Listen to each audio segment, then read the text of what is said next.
Hi, Bothered Brigade. Here's what's bothering me today. It is now, once again, time for the Sunday Sum Up. And, yeah, it's been a week. Now, there's one or two silly things in here, but also some very distressing things. Especially some stories that will no doubt infuriate all of us. But again, I think it's important to bring these to people's attention and awareness, because I don't really see much of the media actually talking about it, nor is it making the rounds on social media when, in my opinion, it absolutely should. And basically, the three countries we're focusing on today are Britain, America, and Canada. So let's get the Britain ones out of the way first, and especially the first one because it's just hilarious. But with that, welcome to the Sunday Sum Up, everyone. Prepare to be objectively horrified. So first up is this lovely little video, and just wait for the ending. Everywhere, not at least within the cultural sphere, there seems to be a call from a tiny yet very vocal minority that every male character or good role model must have a female replacement. One only needs to look at the discussion surrounding who will play the next James Bond. And it's not just James Bond. In recent years, we have seen Doctor Who, Ghostbusters, Luke Skywalker, The Equalizer, all replaced by women, and men are left with the Craze and Tommy Shelby. Is there any wonder we are seeing so many young men committing crime? No wonder there's a rise in crime. Men don't have positive role models, because, you got rid of Luke Skywalker, the original Ghostbusters. It's not like those are still films you can see, and Luke Skywalker's still in the sequel trilogy or anything. Oh my god, these people are out of touch. Nothing he said was in any way rational or logical, and yet there he is, sitting in a position of power and privilege. Oh my god. You want to know why there's more crime in Britain? Is because Daisy Ridley got a leading female role in a major film. What? This kind of shit is just so absolutely ridiculous. So now that we got that lovely little softball out of the way, why not continue on with even more darker content? Again, given the nature of all this content, thank you all so much for being here. Some of the stuff is not easy to get through, and I appreciate all of you being here to, suffer and commiserate through it. This is bonding. This is healing. And speaking of the bonds that bind us, there was this absolute ludicrous headline that was brought to my attention by John the Duncan. It's time we re-examined our obligation to refugees. The 1951 Geneva Convention sets up a false moral framework by suggesting we have a duty to care equally for all. I'm sorry, what? Is this guy actually serious? Well, that's actually really a bad thing. Do we really have a moral obligation? Yes, because we had to go through 2 goddamn world wars to figure that out. What are you actually saying? And as John, points out, smiling away above one of the more evil headlines I've seen, British columnists should simply be banned. The 1951 Geneva Convention sets up a false moral framework. Why is it false? Trust me, we don't even need to read the article. It is absolute trash, but generally speaking, right, the reason why we should care and why the Geneva Convention forms a moral framework is because during World War II, which saw the most civilian casualties of any human conflict in the entire history of mankind, we decided, maybe we should avoid that, not only for the benefit of civilians, but also so that we aren't overwhelmed with refugee crises ourselves. Now, we've since lost sight of that, since in the wake of World War II, the UN basically became the winning sides, the big powers there get their lovely veto power. And so unfortunately, a lot of the world has slowly simmered into this terrible state that we all know today. But crucially, the Geneva Convention was one of the few good things that came out of that about how to treat civilians and citizens, especially when they are displaced by war or violence. And now we have actual scumbags trying to fight back against that and saying, well, that's really a false moral thing. No, it is not. It is not falsely immoral to care about other people, because God forbid one day that's you chuckle fuck. Absolute insanity from the British Isles, and unfortunately we're not done there yet. Hey, so remember how a while ago we talked about COP26 and Prince Charles just basically being a hypocritical jackass? Well, apparently his son, Prince William, decided to stick his foot in it too. Prince William has renewed his attack on population growth in Africa, blaming it for destroying wildlife on the continent. Critics have accused the Prince of hypocrisy for making such claims while expecting his third child. Hey, here's a better idea. Instead of criticizing him for having more kids, which, like, sure, there's an aspect of criticism there, criticize him and again his father and the royal family for hoarding wealth and living a lifestyle that produces way more emissions than the average Brit produces in a year. Like, again, that whole thing with Prince Charles in COP26, while he was gallivanting around, he produced 18 times the global emissions of your average Brit that, they make those emissions in a year. He produced 18 times that amount in just 11 days. And according to Bestfort, Europe as a whole has contributed 12 times more CO2 emissions than the whole continent of Africa. So it's almost like these people are full of crap and we shouldn't listen to them. And instead, they should be the ones who have to change their lifestyle, because it is not the fault of, many parts of Africa which are underdeveloped that are not producing as many emissions. And oh, look at the wildlife habitat and destruction. Gee, I wonder if neoliberal economic policies have anything to do with that. But no, we can't have that discussion because he and his family definitely benefit from neoliberalism. It's so out of touch, but what would you expect from someone who literally lives in a palace? So now I guess we can bring it across the pond to America, and there's definitely something that's been underreported and undercirculated in my opinion, and that something is an update of sorts to the Ghislaine Maxwell case. New wrinkle in Ghislaine Maxwell trial as judge may be promoted. The president has nominated Judge Allison Jnathan for a seat on a federal appeals court, but the fraught case could put her in an unusual predicament. So if that's behind a paywall for most of you, reminder that there are some ways around paywalls. But to sort of sum up, there was this Twitter account. The Ghislaine Maxwell judge blocked all transcripts from being released due to privacy. Want to know the kicker? This judge was just nominated by Joe Biden to be appointed on the Federal Court of Appeals. Now, there's no guarantee that that's sketchy, but that sure as shit feels sketchy, you know what I mean? A definite kind of you scratch my back, I scratch yours kind of thing. Really concerning, especially the fact that not a lot of people seem to be talking about this. Wasn't there that line from that Bo Burnham special about every politician, every cop on the street protects the interests of the pedophilic corporate elite? Think this might be part of that. Which, speaking of ACAB, I guess that brings us to the next story.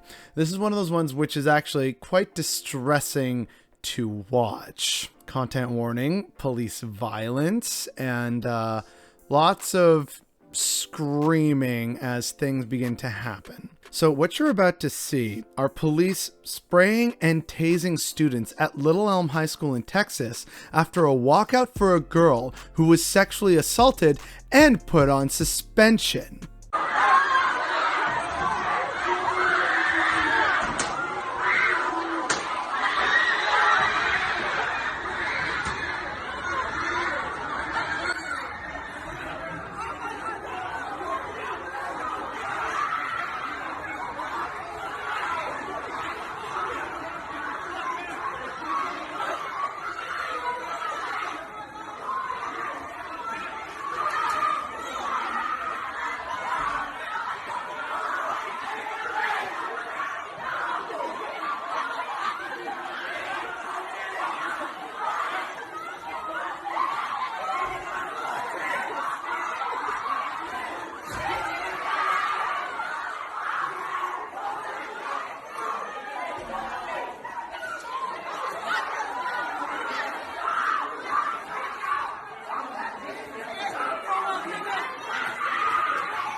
So let me get this straight.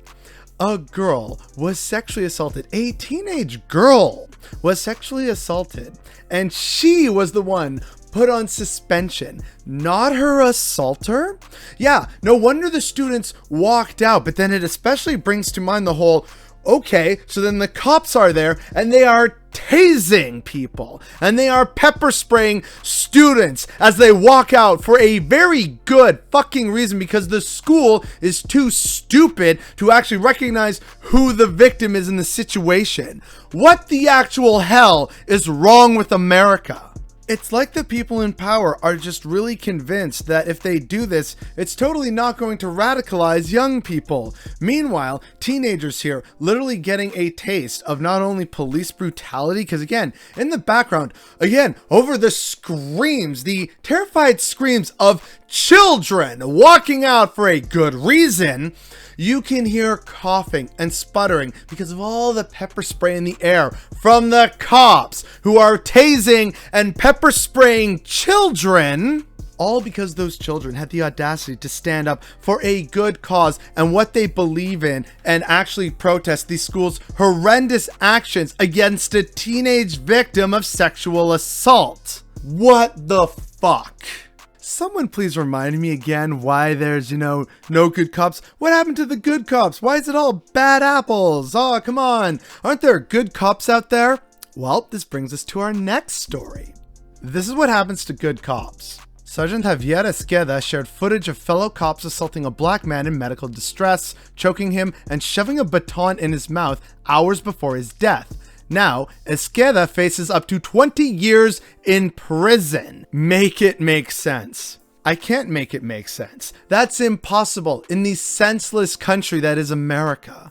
I remember seeing several other stories like this over the course of the years where, someone who actually reported a fellow cop for abusing a suspect or a detainee, they were actually eventually pushed out from the police force. When are people going to realize that the thin blue line is about protecting corruption and bad cops rather than about protecting police integrity and, communities? The good cops are always forced out, which is why police are so terrible most of the time. You can actually see lots of people talk about this, including former cops. They will openly tell you this. I wish I could tell this person how it could possibly make sense, but it doesn't. It's a senseless system. I don't have to reference that Bo Burnham line again, do I?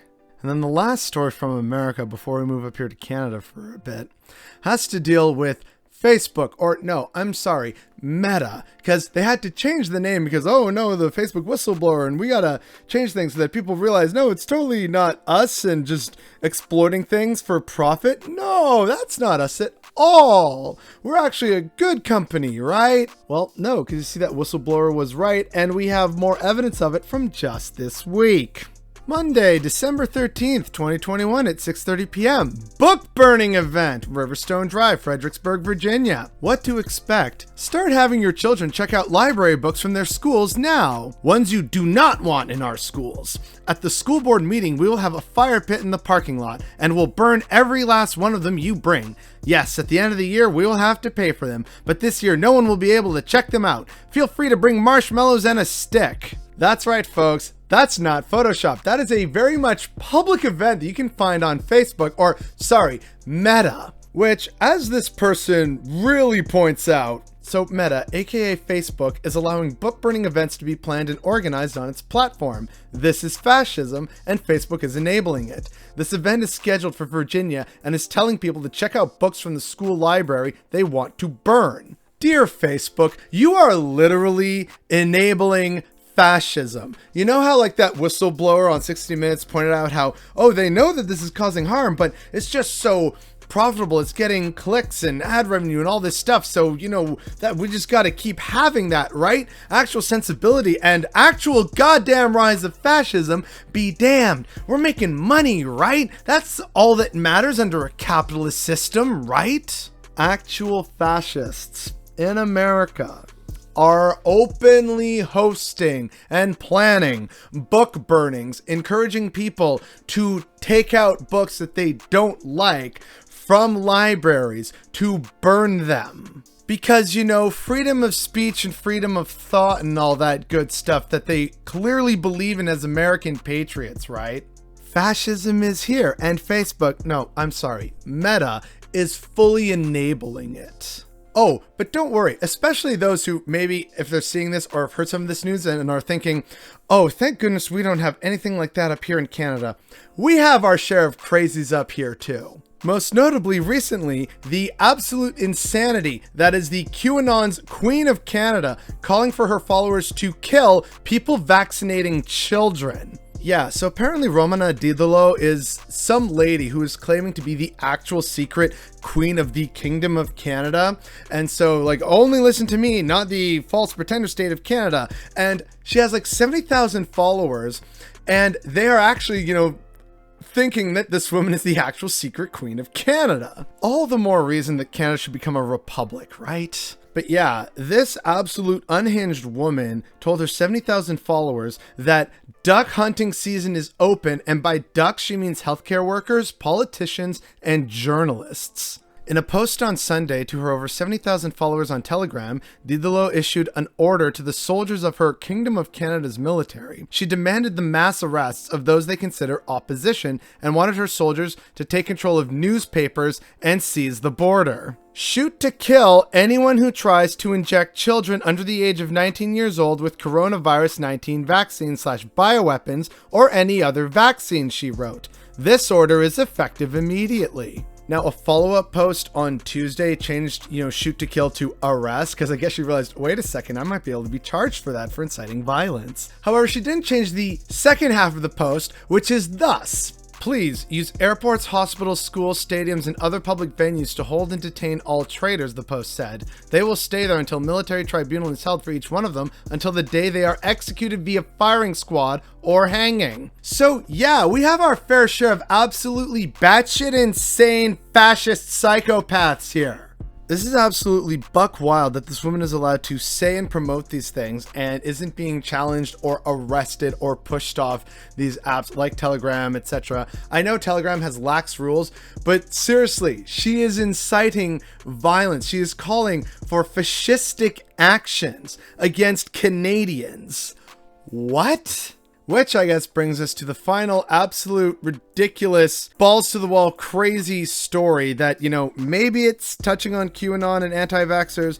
We don't actually fully know, but the next and final story in this long and just ridiculous week is that of People's Party of Canada anti-vaxxer firing at RCMP detachment in Vanderhoof. He is shooting at the RCMP.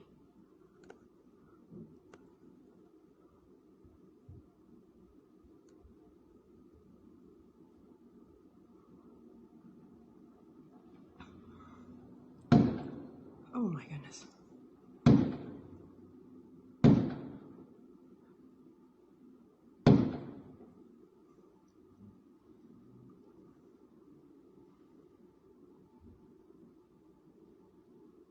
So yeah, all we know is that this man, whose name I think is Paul Russell, he was arrested and charged with attempted murder for attempting to murder an RCMP officer.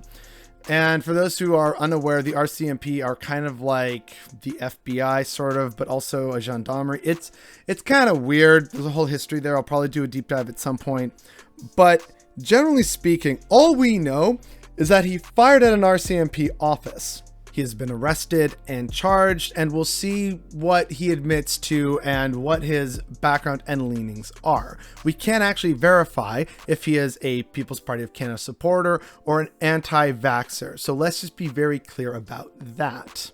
But it does show that up here north of the border, we have our own share of absolute ridiculous crazies, whether they're QAnon, People's Party of Canada, Tories, like we saw over in Britain. We have our fair share of crazy conservatives up here. The unhinged Queen of Canada is especially distressing. But what's truly distressing about all of these stories is how, again, these are all stories that just casually came my way over the course of 1 week. And notice how so many of them just make absolutely zero sense.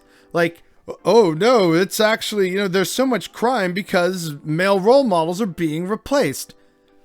What? Africans need to have less children because they're destroying the wildlife. No, dude, we have clear evidence that it's capitalism and neoliberalism that are doing that. Do we actually have a moral obligation to take care of refugees and civilians? Yes! no one bats an eye at like really weird stuff happening with the Ghislaine Maxwell case. Another quote-unquote good cop who's going to try and get in there and change the system from within gets fired and charged, potentially facing prison time for reporting police abuse, which again was another story about how police were abusing students who were walking out in support of a student who was sexually assaulted, but that sexually assaulted student was the one who was suspended, and the students protesting this were brutalized by police. Like, what the fuck is going on? These are not stories that should be coming from what's supposed to be a sane, rational, kind, compassionate, facts-based society. I don't know whether to entirely blame the internet and, misinformation on there, or just the absolute depressing force that is neoliberalism that is just pushing people to the brink, and they're just snapping in different ways. Years of corruption and like police abuses just going unpunished. There's honestly so many different factors that could be involved for all this ridiculousness, and yet unfortunately it continues to happen. And those like that cop who are trying to be a good cop, they get punished for it. Students protesting for a good cause, they get punished for it. Meanwhile, the people promoting all this terribleness, and people like the Queen of Canada, and look, well, I'm probably going to end up on her kill list now for speaking against her, they face zero consequences. People like that Tory MP spouting absolute garbage nonsense face zero consequences. Journalists spreading bald-faced lies and trying to think of, do we actually have a moral responsibility, and opening that up to quote-unquote debate? Yeah, they don't face any consequence whatsoever while they put this terrible filth, this dangerous filth out into the world. Facebook casually allowing book burnings by fascists to be openly advertised on their platform. This is a sick civilization, and those who are making it sicker are not facing consequences or being punished for doing so, and that is what's bothering me today.